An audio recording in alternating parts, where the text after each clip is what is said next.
نحمده ونصلي على رسوله الكريم أما بعد فأعوذ بالله من الشيطان الرجيم بسم الله الرحمن الرحيم قل لا أسألكم عليه أجرا إلا المودة في القربى صدق الله العظيم إن الله وملائكته يصلون على النبي يا أيها الذين آمنوا صلوا عليه وسلموا تسلیما.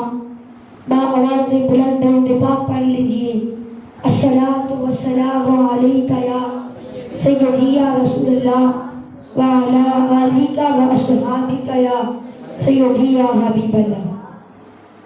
خالق کائنات نے فرمایا قل لا اسألکم علیہ اجرا الا المودۃ فی القربى.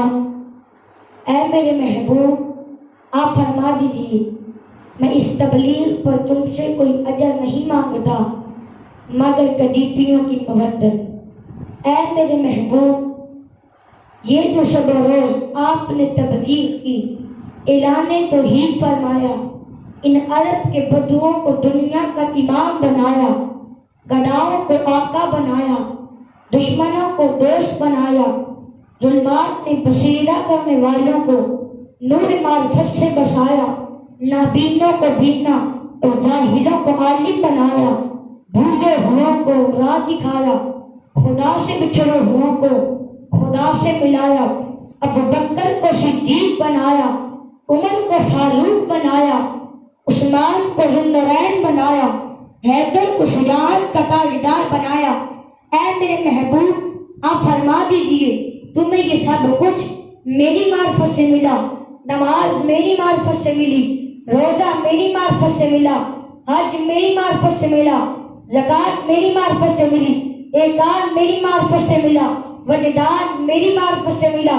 احکام وجدان عرفان قرآن ایمان سب کچھ میری معرفت سے ملا مگر لا اسألکم علیہ اجرا میں یہ سب کچھ خدا سے دلوانے کا کوئی اجر تم سے نہیں چاہتا کیونکہ دنیا کا مال و متاع میرے قدموں کی دھول ہے سی گزر میرے قدموں کی دھول ہے سونا چاندی میرے قدموں کی دھول ہے اعطیت مفاتیح خزائن الارض زمین کی تمام خزانوں کی تمام چابیاں مجھے دی گئی ہیں لہذا مجھے ان چیزوں کی حاجت ہی نہیں. میں تو صرف اور صرف تم سے اس تبلیغ کا اجر ہی چاہتا ہوں کہ الا المودۃ فی القربى میرے قریبیوں سے مودت کرنا میری آل سے محبت رکھنا میری اہل بیت سے پیار کرنا. حضرت ابن عباس رضی اللہ تعالی عنہ فرماتے ہیں کہ جب اس آیت کا نزول ہوا تو صحابہ کرام نے عرض کی وہ کون سے قرابت دار ہے وہ کون سے قرابت دار ہیں جن سے محبت کرنا ہم پر واجب ہے. انا هو العلی والفاطمہ وابناہما وہ علی ہے وہ فاطمہ ہے اور ان کے دونوں بیٹے حسن اور حسین ہیں.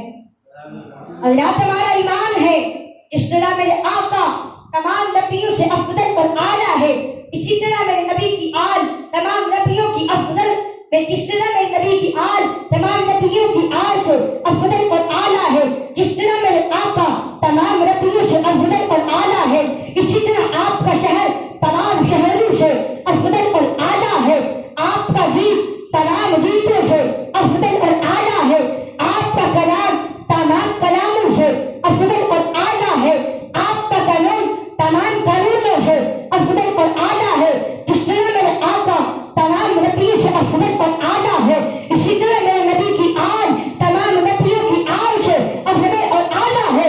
افضل ہے بل جہان سے افضل ہے بل جہان سے گھرانہ حسین کا نبیوں کا تاجدار ہے نانا حسین کا ایک پل کی تھی بل حکومت زمین کی صدیاں حسین کی ہے زمانہ حسین کا. سیدنا عمر فاروق آپ کا دور خلافت ہے امام حسین کی عمر ابھی زیادہ نہیں ہے ابھی بچے ہیں مدینہ پاک کے چوک میں دوسرے بچوں کے ساتھ کھیل رہے ہیں. اللہ تو وہ بچے عام بچے نہیں صحابہ کرام کے بچے خلفائے راشدین کے ان وقت کے امیر المؤمنین سیدنا فاروق اعظم کا بیٹا عبداللہ بھی کھیل رہا تھا. کھیلتے کھیلتے سیدنا امام حسین اور حضرت عبداللہ کے درمیان اختلاف پیدا ہو گیا, جھگڑا ہو گیا, بات تو اور میں تک پہنچ گئی. امام حسین میدان میں آ گئے, علی کا لال پیش میں آ گیا. غصے میں آ کر سیدنا فاروق اعظم کے بیٹے سے فرمانے لگے, عبداللہ اس بات پر ناز نہ کر کہ تو امیر المؤمنین کا بیٹا ہے, تمہاری حیثیت صرف اتنی ہے کہ تم ہمارے غلام ہو, تمہارا بابا میں نانا مصطفیٰ کا غلام ہے. اگر تمہیں یہ شان, یہ شوکت, یہ مرتبہ, یہ عہدہ, یہ مقام, یہ خلافت ملی ہے تو ہمارے صدقہ سے ملی ہے. سیدنا فاروق اعظم کا بیٹا اس پر جواب نہ دے سکا. ارے جواب کیسے دیتا, بات ہی لاجواب تھی. سیدنا فاروق اعظم کا لخت جگر رو پڑا, روتا روتا بارگاہ فاروقی میں پہنچا. سیدنا فاروق اعظم اپنے احباب کے ساتھ مسجد نبوی میں تشریف فرما ہے. بیٹے کو تو دیکھا تو اٹھ کر سینے سے لگا دیا, پر میں بیٹا کسی سے لڑائی ہوئی ہے, کسی نے مارا ہے؟ عرض کیا پوری فلاں مقام پر فلاں بچے کھیل رہے ہیں, ان میں امام حسین بھی کھیل رہے تھے, حضرت علی کے بیٹے حسین بھی کھیل رہے تھے. بلا کسی بات پر ان سے جھگڑا ہو گیا. انہوں نے کوئی تانا مارتے ہوئے کہا کہ عبداللہ اس بات پر ناز نہ کر کہ تو امیر المؤمنین کا بیٹا ہے, تمہاری حیثیت صرف اتنی ہے کہ تم ہمارے غلام ہو. بابا بتائے, ہم کبھی کسی کی غلام رہے ہیں؟ ہمارا خاندان کبھی جب کسی کا غلام ہوا ہے؟ لیکن چچا علی کے بیٹے نے آپ کی اور میری عزت کا کوئی خیال نہیں رکھا. وہ آپ پر مجھے اپنا غلام کہہ رہا ہے. اللہ پر وہ آج کل کے سب نہیں تھے, آج کل کے وزیر نہیں تھے, اسی کی جناب فاروق اعظم تھے. وہ عمر تھے کہ جن کی زبان پر خدا بولتا تھا, وہ عمر تھے کہ جن کی مرضی پر قرآن کی کوئی آیت بھی نازل ہوئی تھی. سیدنا فاروق اعظم سن کر مسکرا پڑے اور مسکرا کر فرمانے لگے, ہر ایک کو میسر کہا اس دار کی غلامی, اس دار کا تو دربان بھی تمہاری نہیں ہے. سیدنا فاروق اعظم کے بیٹے نے جب اپنے والد کو مسکراتے دیکھا تو اس کی ابو جان میں رو رہا ہوں, آپ مسکرا رہے ہیں. فرمایا بیٹا تم کہہ رہے ہو کہ بھائی علی کے بیٹے نے آپ کو مجھے اپنا غلام کہا ہے. عرض کیجیے ابو جی. فرمایا بیٹا یقین تو نہیں آتا. عرض کی ابو اگر یقین نہیں آتا تو فلاں بچے کھیل رہے تھے, ان سے بلا کر پوچھ لو. اگر ان پر بھی یقین نہیں آتا تو چچا علی کے بیٹے حسین کے پاس ہی جا کر پوچھ لو. امام سیدنا فاروق اعظم اپنے بیٹے عبداللہ کو ساتھ لے کر چلے, وہاں چلے جہاں فاطمہ کا لخت جگر علی کا نام حضور کا نواسہ کر رہا تھا. جاتے ہی جھٹکا نہیں, غصہ نہیں کیا, جاتی اٹھا کر سینے سے لگا دیا. فرمایا بیٹا حسین اب کی دیا امیر المؤمنین. فرمایا بیٹا حسین کیا تم نے میرے بیٹے کو کہا ہے کہ تمہارا بابا میں نانا مصطفیٰ کا غلام ہے, تم ہمارے غلام ہو؟ اور کی چچا کیا تمہارے غلام نہیں؟ فرمایا یہی تو تصدیق کرنی تھی کہ تم نے کہا ہے کہ نہیں. تو سیدنا فاروق اعظم امام حسین کو سرکار کے روضہ پاک پر لے آئے اور فرمایا حسین تمہیں نانا کی عزت و عظمت کی تمہیں قسم, تمہیں خالق کی کائنات کی قسم, کل قیامت کا دن ہو اللہ تعالیٰ کی عدالت لگے تو اللہ تعالیٰ کی عدالت میں بھی یہی گواہی دینا کہ اے خالق کی کائنات, اے محتہورہ جلیل, اے بے نیاز, میں حسین گواہی دیتا ہوں کہ عمر فاروق کی ساری زندگی بے نانا مصطفیٰ کی غلامی میں گزری ہے.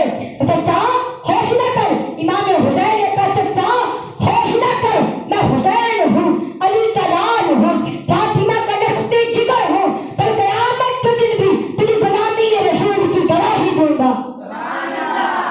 اللہ کی محبت حسین اور محبت عمر ہے. آج ہر بندہ کہتے ہیں مجھے غلام کے رسول پر ناز ہے, میں غلام رسول ہوں, پر یہ دعویٰ ہے اور مختلف تو غلام کے رسول پر بھی صدقے جاؤں, تیرا دعویٰ نہیں, تیرا تو گواہ بھی موجود ہے. سیدنا فاروق اعظم رو پڑے اور میں لوگوں عمر کے لیے صبر کرو, سعادت کیا ہوگی کہ عمر حضور کا بھی غلام ہے, حضور کی آل کا بھی غلام ہے. سیدنا فاروق اعظم نے ہمیں یہ سبق دیا ہے کہ عظمت آل نبی بھول نہ جانا لوگوں, دیکھنا